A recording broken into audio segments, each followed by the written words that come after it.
Fascist সরকারের পতনের পর নতুন বাংলাদেশ বিনির্মাণে রাষ্ট্র সংস্কারের কথা বেশ জোরে সোরে আলাপ আলোচনা হচ্ছে চারিদিকে। আর যেখানেই তাকাবেন না কেন, যেখানেই বসছেন না কেন, একটা চায়ের দোকান থেকে শুরু করে বড় কোনো রাজনৈতিক টক শোতে আপনারা দেখছেন রাষ্ট্র সংস্কার নিয়ে প্রচুর আলাপ হচ্ছে, এবং সেটার মূল একটি জায়গা জুড়ে রয়েছে সংবিধানের সংস্কার।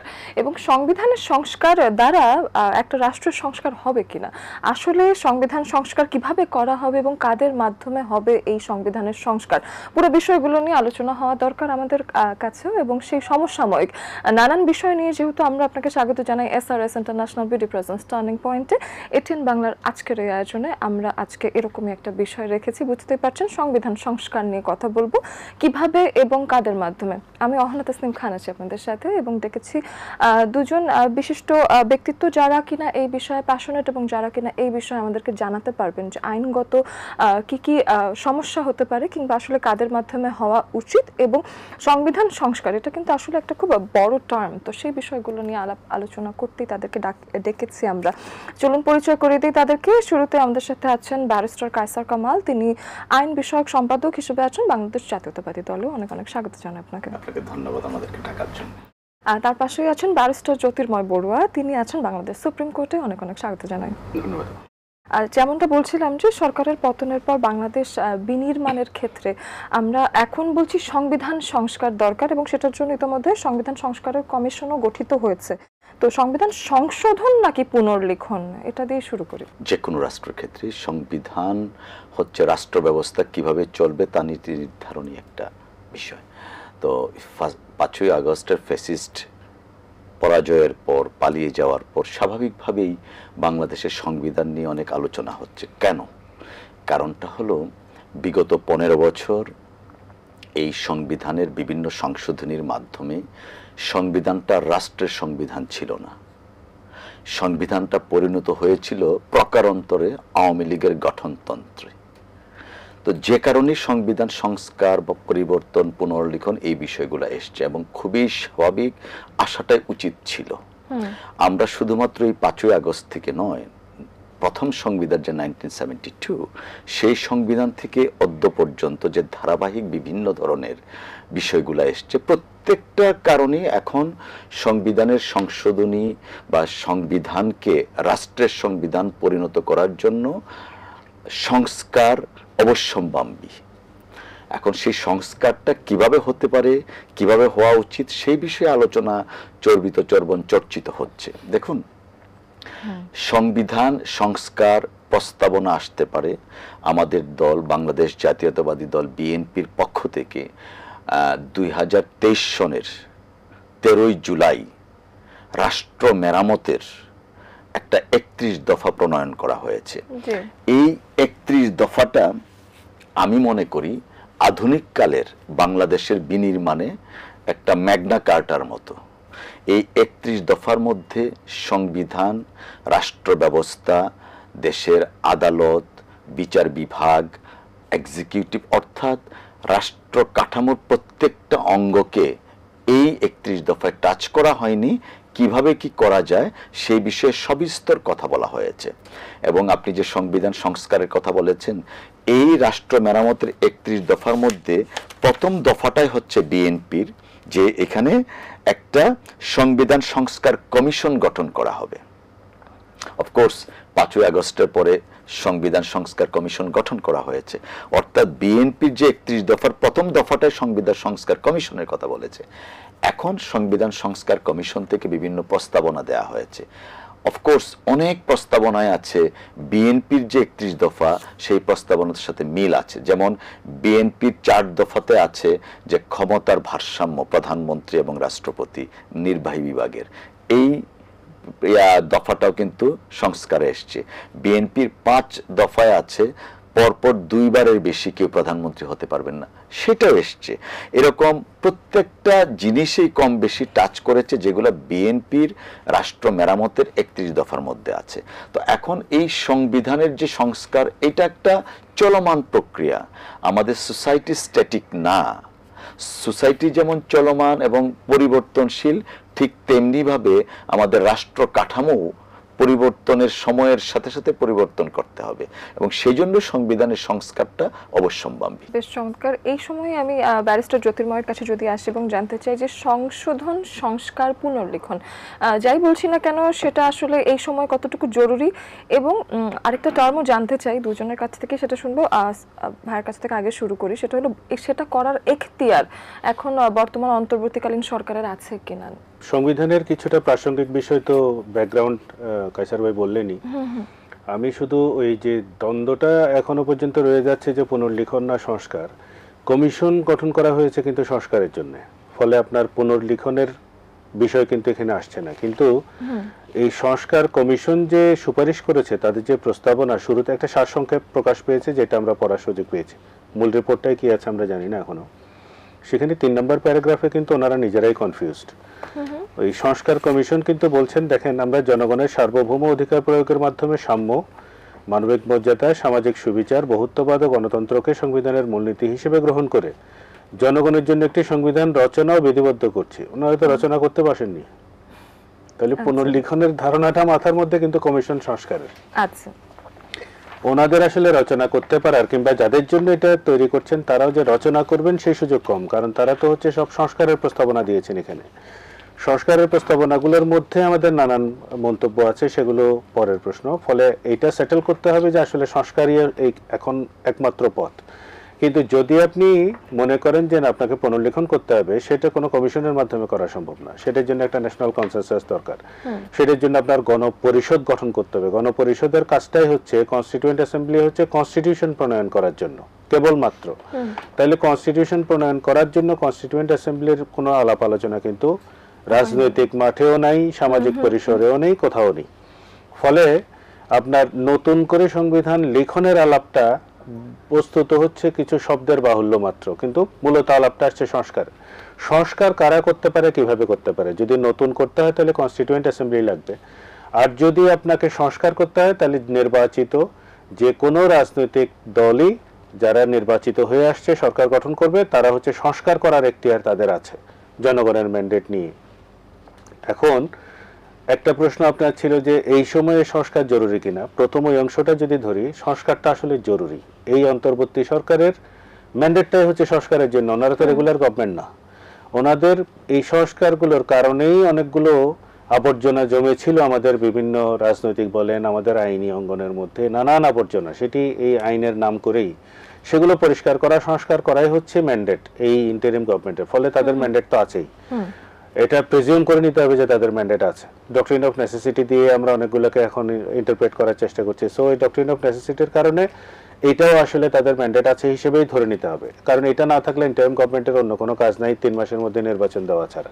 তাহলে সংস্কারের জন্যই এই সময়টার কথা রাজনৈতিক দলগুলো, বিএনপিও তাদের কোনো প্রেশারের মধ্যে ফেলেনি এখন পর্যন্ত যে না ওনারা সংস্কার কাজটা কমপ্লিট করে যায়, কারণ সেটার বেনিফিশিয়ারি আলটিমেটলি পলিটিক্যাল পার্টিগুলোই হবে।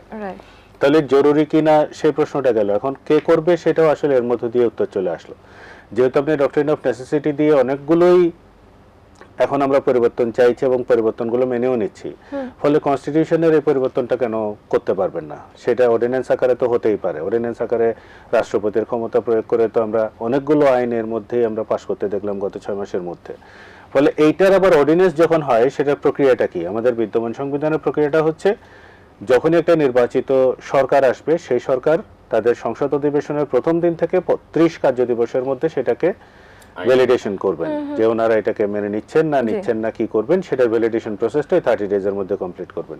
তো এখন যদি পলিটিক্যাল কনসেনসাস থাকে, কারণ কায়সার ভাইয়ের কথাটাকেই যদি আমি ধরি, এখন সবচেয়ে বৃহত্তর রাজনৈতিক দল ওনারাই, ওনাদের 31 দফার মধ্যেই সংবিধান সংস্কারের কথা আছে। ফলে ওনার তো আসলে পরবর্তীতে গিয়ে সংস্কারের বিরোধিতা করার সুযোগ নেই, ওনারা নিজেরাই চাইছেন। ফলে একটা 1 নম্বর দফা। তা আমি ওনাদের সহ আরো কেবলমাত্র যে বিএনপি এটা বলেছে তাদের 31 দফার মধ্যে, তা না, তারও বহু আগে থেকে অন্যান্য বাম রাজনৈতিক দলরা কিন্তু এই সংবিধান সংস্কারের কথা বলে আসছে, যে 72 সংবিধানটাকে যেভাবে কাটাছেঁড়া করা হয়েছে সেটা আসলে তার মৌলিক চরিত্র হারিয়েছে। এই নিয়ে অনেক প্রকাশনা আছে, অনেক রকমের পাবলিক প্রোগ্রাম হয়েছে। আমি নিজেও অনেকগুলো প্রোগ্রামে 2012-13 সনে অনেক প্রোগ্রামে আমি জয়েন করেছি। ফলে রাজনৈতিক দলগুলোকে সাথে নিয়ে যদি আসলে এই পরিবর্তনগুলো আসে, পরবর্তীতে আমার মনে হয় না যে পরিবর্তনগুলো কোনো রকমের বড় কোনো প্রশ্নের মধ্যে পড়বে। একদমই আমার কাছে মনে হচ্ছে যে আমার যারা দর্শক আছে তারা এটা জেনে উপকৃত হবে যে আসলে আমরা তো অনেক রকম আইনগত টার্ম জানি না, তো সেই ক্ষেত্রে এই জিনিসগুলো জানা আসলে দরকার, এগুলো নিয়ে কথা হওয়া দরকার। এখন যেহেতু বর্তমান সরকার নির্বাচিত সরকার নাই, তারপরে তাদের এখতিয়ার তো থাকতেই পারে, যেটা স্যার বললেন। তো সেই ক্ষেত্রে সংশোধন, সংস্কার, পুনর্লিখন সবকিছু নিয়ে কথা হচ্ছে। এখন সংবিধানের পরবর্তীত ভার্সন সংসদে পাশ করতে রাজনৈতিক সরকারের ভূমিকা কি হতে পারে বলে দেখুন, মনে করেন? এখানে টার্মস অফ রেফারেন্স যেটা আছে, সংবিধান সংস্কার যে কমিশন হয়েছেন, ওনারা সংবিধানের কি কি সংস্কার করা প্রয়োজন ওনারা মনে করেন সেই বিষয়টা প্রস্তাবনা আকারে দিবেন। এবং ইতিমধ্যেই আমরা যে মিস্টার বড়ুয়া যেটা বলেছেন সুপারিশটা আমরা পেয়েছি এবং এটার মধ্যে সার সংক্ষেপটা আমরা পেয়েছি। এই সার সংক্ষেপের মধ্যে প্রথম যে কয়েকটা দেয়া আছে, যেমন ক্ষমতার প্রাতিষ্ঠানিক ভারসাম্য, এটা আমি প্রথমে বললাম বিএনপির ছিল, এবং প্রধানমন্ত্রীর একচ্ছত্র ক্ষমতা হ্রাস, সেটাও আমাদের দফাতে আছে। অন্তর্বর্তী সরকারের কাঠামো সুনির্দিষ্ট প্রস্তাব, সেটাও এই দফাতে আছে।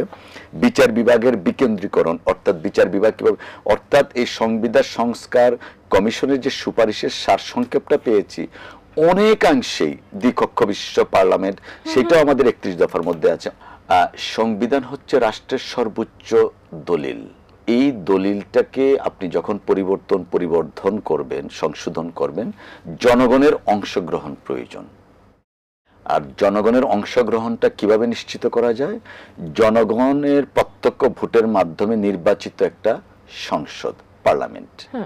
এবং সংবিধানের সংস্কার বলেন, সংশোধনী বলেন, যাই বলেন, এটা পার্লামেন্টের মাধ্যমে সেটাকে পাশ করিয়ে নিতে হবে। তো এই পাশ করানোর জন্য সবার আগে প্রয়োজন হচ্ছে একটা পার্লামেন্ট।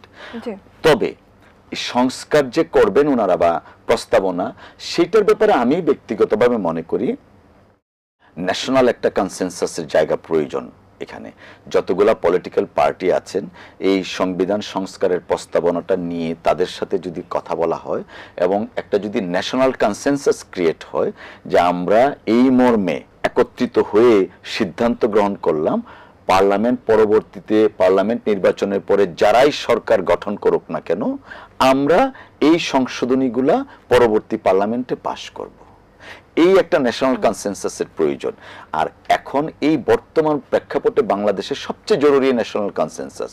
এবং আপনি এবং দর্শকরা জেনে আনন্দিত হবেন, এই 31 দফাটা যে করা হয়েছিল এবং এই 31 দফার যে আপনার যেটাকে আমরা বলি যে সারমর্ম বা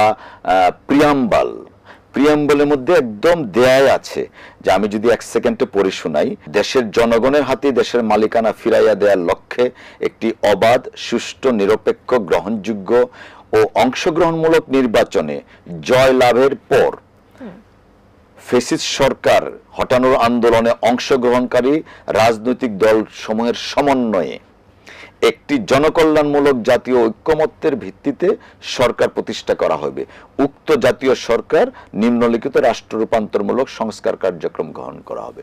অর্থাৎ 31 দফার যে প্রিয়াম্বল আছে, সেই প্রিয়াম্বলে সুস্পষ্টভাবে বিএনপি ঘোষণা দিয়েছে ফ্যাসিস্ট রেজিম বিরোধী যতগুলো রাজনৈতিক দল আছে তাদের একটা কনসেনসাসের ভিত্তিতে পরবর্তী সরকার গঠন করা হবে। তো এখানে তো সবকিছুই ক্লিয়ার। এই জন্য আমি বললাম যে 31 দফাটা বর্তমান সময়ে বাংলাদেশের প্রেক্ষাপটে একটা ম্যাগনা কার্টার মতো, যেখানে সব কিছু টাচ করা হয়েছে। আমরা দৃঢ়ভাবে বিশ্বাস করি বা অনুরোধ জানাই, আহ্বান জানাই, যারা সংস্কার কমিশনে আছেন, সংস্কার প্রস্তাবনা আসুক, প্রত্যেকটা রাজনৈতিক দলকে নিয়ে ওনারা বসে একটা ন্যাশনাল কনসেনসাস তৈরি হোক, যে কনসেনসাসের ভিত্তিতে পরবর্তী পার্লামেন্ট নির্বাচনের পরে পরবর্তী সংশোধনী পাশ করে একটা পূর্ণাঙ্গ সংবিধান দিবেন এই আজকের প্রস্তাবনার ভিত্তিতে।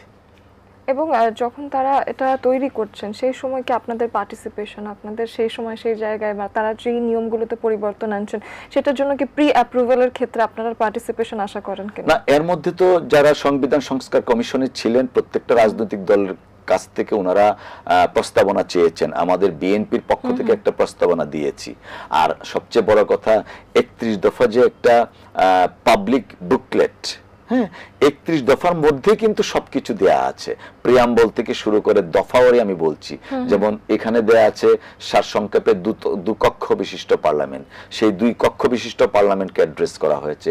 সংবিধানের আর্টিকেল 70 কথা বলা আছে, সেই 70কে অ্যাড্রেস করা হয়েছে। অর্থাৎ সংবিধান সংস্কার কমিশনের যে সারসংক্ষেপটা আমরা পাবলিকলি পেয়েছি, বৃহদাংশ এই 31 দফার মধ্যে সন্নিবেশিত আছে। এবং 31 দফার প্রিয়াম্বলটাই হচ্ছে পরবর্তী সংসদ নির্বাচনের পরবর্তীতে এই সংশোধনীগুলা সকলের ঐকমত্যের ভিত্তিতে সংবিধানে পেশ করা হবে। আচ্ছা, তো সেই ক্ষেত্রে ব্যারিস্টার জ্যোতির্ময়ের কাছে যদি আসি, আমি জানতে চাই যে ব্যারিস্টার কায়সার যেরকম বললেন যে সংবিধান সংস্কারে রাজনৈতিক দলগুলোর যা যা ভূমিকা আছে সেটা তো ওনার পক্ষ থেকে উনি জানালেন, কিন্তু আপনার কি মনে হয় যে ওনাদের কি ভূমিকা হওয়া উচিত বিভিন্ন রাজনৈতিক দল যারা অ্যাক্টিভ আছেন এখন? সংস্কার কমিশন তাদের রিপোর্ট সাবমিট করার পরে যে আলোচনাটা আছে সেটা হচ্ছে সমন্বয় করার জন্য এই রিপোর্টগুলো, এবং কিভাবে পরবর্তীতে কনসালটেশনগুলো পলিটিক্যাল পার্টি এবং আদার স্টেক হোল্ডারদের সাথে করা হবে সেইটার কাজ কিন্তু তখন উপদেষ্টা পরিষদের, উপদেষ্টাদের দায়িত্ব। যারা এইসব সংস্কার কমিশনে কাজ করছেন রিপোর্ট দেওয়ার পরে তারা যদি ফাইনাল রিপোর্টটা সাবমিট করে ফেলেন তাহলে আসলে আর সংস্কার কমিশনের তেমন কোনো কাজ নেই। কিছু কিছু ক্ষেত্রে কোনো সংস্কার কমিশনকে ধরেন সেটা রাষ্ট্রীয় কর্মচারী হিসেবেই অর্থাৎ পাবলিক সার্ভেন্ট হিসেবেই তারা সমস্ত সুযোগ সুবিধা ভোগ করবেন, সেটা গ্যাজেট দেওয়া হয়েছে। সেটা হচ্ছে গুম কমিশনের ক্ষেত্রে কেবলমাত্র এক্সেপশন, এবং সেটা আইনের সুযোগ আছে, সেটা কোড অফ ইনকোয়ারি অ্যাক্টের মধ্যেও সেই সুযোগটা করে দেওয়া আছে, যেটার পরিপ্রেক্ষিতে এই কমিশনগুলো করা হয়েছে।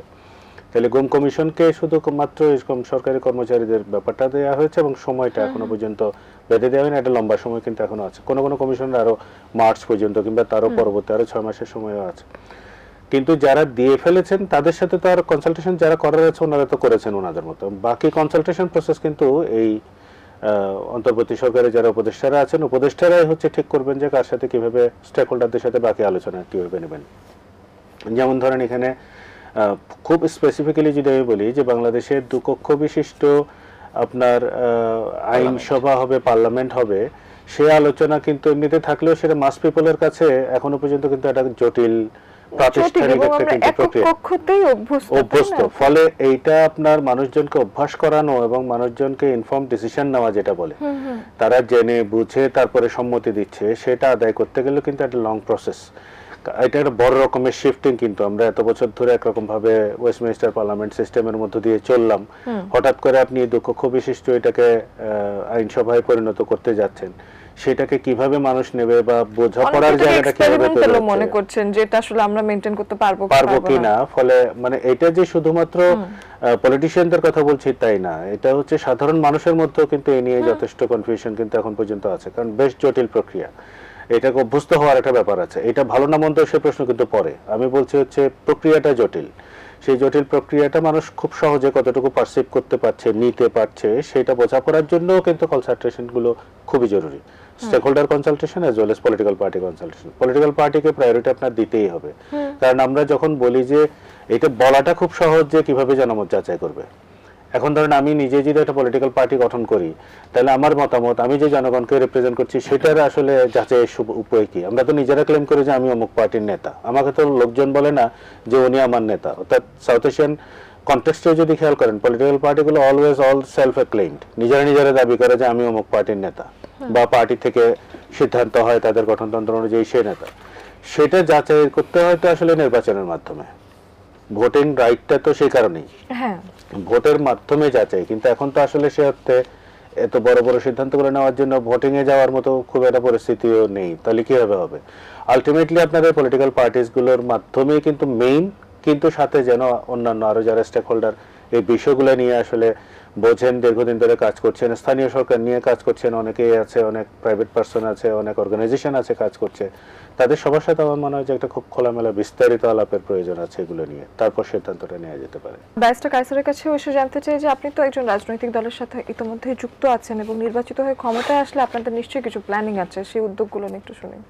অফকোর্স আমাদের প্ল্যানিং আছে, এবং এই প্ল্যানিংটা 31 দফা। আমি বারবার 31 দফাটা কেন আনছি, দেখুন এই 31 দফাটা প্রণয়ন করা হয়েছিল কিন্তু যখন ফ্যাসিস্ট রেজিম ছিল, অর্থাৎ বিএনপির পক্ষ থেকে আগামী রাষ্ট্র ব্যবস্থাটা কেমন হবে, শেখ হাসিনা যখন জোর করে ক্ষমতায় ছিলেন তখনই কিন্তু বিএনপির ভারপ্রাপ্ত চেয়ারম্যান জনাব তারেক রহমান সাহেব 13ই জুলাই 2023 সনে এটা জাতির সামনে উপস্থাপন করেছিলেন।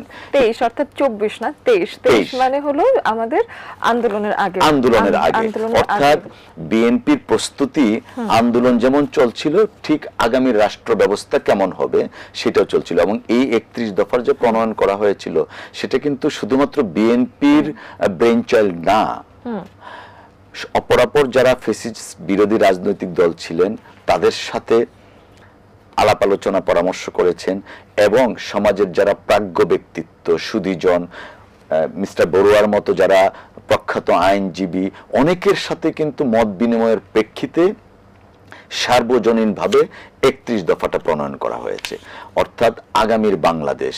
তো ইনশাআল্লাহ যদি বিএনপি জনগণ যদি রাষ্ট্র ক্ষমতায় রাষ্ট্র পরিচালনার জন্য যদি বিএনপিকে নির্বাচিত করেন, 31 দফার ভিত্তিতেই আগামী রাষ্ট্র বিনির্মাণে বিএনপি কাজ করবে। একটু আগে আপনি যে কথাটা বললেন যে দ্বিকক্ষ বিশিষ্ট পার্লামেন্ট, এই কনসেপ্টটা সহ অন্যান্য বিষয়গুলো ক্লিয়ার করার জন্য বিএনপির ভারপ্রাপ্ত চেয়ারম্যান জনাব তারেক রহমান সাহেব সহ বিএনপির অন্যান্য নেতৃবৃন্দ বিভাগীয় সদরে, জেলা সদরে কিন্তু আমরা বিরতিহীনভাবে কর্মসূচি চালিয়ে যাচ্ছি। মিস্টার বড়ুয়া যেটা বললেন জনসচেতনতার জন্য, সেই কাজটা রাজনৈতিক দল হিসাবে আমরা কিন্তু করে যাচ্ছি। আর এই যে দ্বিকক্ষের মধ্যে একটা কক্ষ নিম্ন কক্ষ যেটা ব্রিটিশ কায়দা হাউস অফ কমন্স, যেটা আমরা এতদিন জেনে আসছি পার্লামেন্ট, সেটা সরাসরি নির্বাচিত। আর আপার হাউস যেটা, সেটা যেমন ব্রিটিশ পার্লামেন্ট আছে হাউস অফ লর্ডস, সেটার আঙ্গিকে আপার হাউসটা, সেই আপার হাউসে কারা থাকবে এইটাও কিন্তু রাষ্ট্র মেরামতের 31 দফার 6 দফায় সুন্দরভাবে দেয়া আছে। আমি একটু যদি বলি এক সেকেন্ডে, দেশের বিশিষ্ট নাগরিক, প্রথিতযশা শিক্ষাবিদ, পেশাজীবী, রাষ্ট্রবিজ্ঞানী, সমাজবিজ্ঞানী এবং প্রশাসনিক অভিজ্ঞতা সম্পন্ন ব্যক্তিদের সমন্বয়ে সংসদে উচ্চ কক্ষ বিশিষ্ট আইনসভা। দেখুন, মানে হোয়াট এ ব্রিলিয়ান্ট আইডিয়া। আমাদের এই স্বাধীনতা উত্তর বাংলাদেশে দেখছি পার্লামেন্ট মেম্বার আনফরচুনেটলি এমন অনেক লোকজনই হন যারা হয়তো, আমি সরি কেউ যদি অফেন্স না নেন, পার্লামেন্ট ইংলিশে বানানটা করতেও অসুবিধা হয়। সেইটার থেকে কিন্তু রাষ্ট্র ব্যবস্থাটাকে আমরা আরেকটু বিএনপির পক্ষ থেকে উন্নতির জন্যে সমাজের বিভিন্ন স্তরের লোকজন, যেমন আমি একজন রাজনৈতিক কর্মী, আমি ইলেকশনে যেতে পারি, বাট মিস্টার বড়ুয়ার মতো প্রথিতযশা একজন আইনজীবী তিনি হয়তো পাবলিক ইলেকশনে যেতে পারবেন না বা যেতে চাইবেন না। ওনার দেশের প্রতি একটা কমিটমেন্ট হয়তো আমার চেয়েও বেশি, ওনার প্রাজ্ঞ, ওনার বিজ্ঞতা আমাদের চেয়েও বেশি। ওনার এই এক্সপার্টাইজটা কাজ করানোর জন্য কিন্তু আপার হাউস, ঠিক একজন চিকিৎসাবিদ, একজন শিক্ষাবিদ, অর্থাৎ এই বাংলাদেশ নামক রাষ্ট্র বিনির্মাণের জন্য শুধুমাত্র নির্বাচিত প্রতিনিধি নন, যারা এক্সপার্টাইজ আছে বিভিন্ন ক্ষেত্রে, তাদের অংশগ্রহণটা বিএনপি মনে করে সবচেয়ে বেশি জরুরি। যে কারণেই আপার হাউস এবং লোয়ার হাউস সবকিছুর সমন্বয়ে আগামীর বাংলাদেশ, আমরা এমন বাংলাদেশ একটা তৈরি করতে চাই, বিনির্মাণ করতে চাই, যে বাংলাদেশে আইনের শাসন থাকবে, কেউই আইনের ঊর্ধ্বে থাকবেন না, প্রত্যেকটা নাগরিক যেন মনে করেন এই দেশ আমার, আমি এই দেশের নাগরিক। এটাই হচ্ছে আমাদের বিএনপির ভাবনা, জনাব তারেক রহমান সাহেবের ভাবনা। বেশ দূরদর্শী একটা ভাবনা উনি 31 দফার মাধ্যমে দেখিয়েছেন, এবং যখন আমাদের এই আন্দোলন শুরু হয়নি তারও আগে থেকে 31 দফা তৈরি হয়ে গেছে, এবং আন্দোলনের মাধ্যমে যা চাওয়া হয়েছে সেটা ইতোমধ্যেই লেখা আছে সেখানে, সেটা দেয়া আছে। সেক্ষেত্রে বারবার পড়ে দেওয়াটা আসলে সুবিধা হলো, কারণ 31 দফা আসলে আমরা শুনছি অনেকবার, 2-4টা টার্মের কথা বারবারই কথা হচ্ছে, বাট পুরোটা পড়ে নেওয়ার সময় হয়তো অনেক জনগণই করেননি। তো 2-4টা লাইন আসলে পড়ে দেওয়ার জন্য আপনাকে ধন্যবাদ। আর শেষের দিকে এগোচ্ছি, ব্যারিস্টার জ্যোতির্ময়ের কাছে আসতে চাই এবং জানতে চাই যে সংবিধান সংস্কারে জনগণের যে অংশগ্রহণ সেটা কিভাবে নিশ্চিত করা যায় বলে মনে করেন? এটা আসলে কিছুটা আমার আগের বক্তব্যের মধ্যেও চলে এসেছে, সেটা হচ্ছে জনগণের অংশগ্রহণটা নিশ্চিত করাটা তো তাদের ম্যান্ডেটটা নেওয়া। এই ম্যান্ডেট নিতে গেলে একটা প্রসেস হচ্ছে ইলেকশন, মানে হ্যাঁ না ভোট হওয়ার নজির আমাদের দেশে আছে। এরকম হ্যাঁ না ভোট হতে পারে, নানান ফরম্যাটে কিন্তু ভোটিং এর জায়গায় যেতে পারে। তেমনি হচ্ছে আপনার এই যে পাবলিক কনসালটেশনগুলো হচ্ছে উপজেলা থেকে জেলা, জেলা থেকে কেন্দ্র, এরকম করে করে গভর্নমেন্টের তো ইনস্টিটিউশনের তো কমতি নেই। নানান ইনস্টিটিউশন আছে, নির্বাচন কমিশনের নিজস্ব স্ট্রাকচার সারা দেশ জুড়ে আছে, স্থানীয় সরকারের স্ট্রাকচার সারা দেশ জুড়ে আছে। তাদের মাধ্যমে কনসালটেশনগুলো করে করেও হচ্ছে সেটার মতামত আকারে হচ্ছে কেন্দ্রে আসতে পারে, কিংবা ভোটিংয়েরটা তো খুবই সহজ। সাথে হচ্ছে রাজনৈতিক দলগুলো। আর এই ক্ষেত্রে আরেকটা জিনিস আমাদের আলোচনায় আজকে দুজনের আলোচনাতে আসলে কিছুটা উজ্জ্বল থেকে গেছে, সেটা হচ্ছে যেসব শিক্ষার্থীরা এই পুরো আন্দোলনের ব্যাপারটাকে লিড করেছে, ছাত্র জনতার এই অভ্যুত্থানকে আসলে রূপ দিয়েছে, সেই শিক্ষার্থীরা আবার একটা রাজনৈতিক দল গঠন করতে যাচ্ছে, যেটা আমরা শুনেছি যে ফেব্রুয়ারিতে হয়তো একটা রাজনৈতিক দল আসছে। ফলে এই যে শুধু যে রাজনৈতিক দল হিসেবে বলছি তা না, শিক্ষার্থীদের আসলে ইয়াং জেনারেশনটাকেও কিভাবে আরো ইনক্লুড করা যায়, তাদেরকে কিভাবে আসলে পুরো প্রক্রিয়ার সাথে আত্মীকরণ করা যায়, সেই জায়গাটাও বোধহয় আমাদের সংস্কার কমিশন হোক এবং আরো যারা এখন উপদেষ্টা পরিষদে যারা আছেন, উপদেষ্টা মণ্ডলীরা, তারাও হয়তো এই বিষয়গুলোকে বিবেচনায় নেবেন। ফলে তাদের তরফ থেকেও তো আসলে স্টুডেন্টদের মাধ্যমে একটা ইনফর্ম ডিসিশন হয়তো এখানেও আসতে পারে, পজিটিভ হয়তো সেটা হতে পারে। সবটাই নিতে হবে তা না, কিন্তু তাদের মতামত তো নিতে হবে। সেই জায়গাটা হয়তো যাচাইয়ের সুযোগ এখানে আমাদের সুযোগ আছে, সেটা নেওয়া উচিত বলেও আমি মনে করি। বাহ, বেশ চমৎকার। দুজনের কাছ থেকে গঠনমূলক একটা আলোচনা হলো এবং আমার মনে হয় যে আমাদের দর্শকরা উপকৃত হবে। দুজনকে অনেক ধন্যবাদ। আপনাকে ধন্যবাদ। ধন্যবাদ আপনাকে। দর্শক, সংবিধান সংস্কার যখন আসে এটাকে আমরা একটু জটিল প্রক্রিয়া মনেও করে থাকি এবং সেটার কতটুকু প্রয়োজন আসলে এই সময়টা এসে দাঁড়িয়েছে সেটা নিয়েও আজকের আলোচনা হয়েছে। সংবিধান সংস্কারের পুরো একটা প্রক্রিয়া, সেটা যাতে সহজ থেকে সহজতর হয় এবং দেশের উন্নয়নে সেটা কাজে লাগে, সেই প্রত্যাশা আজকের মতো এখানেই বিদায় নিচ্ছি।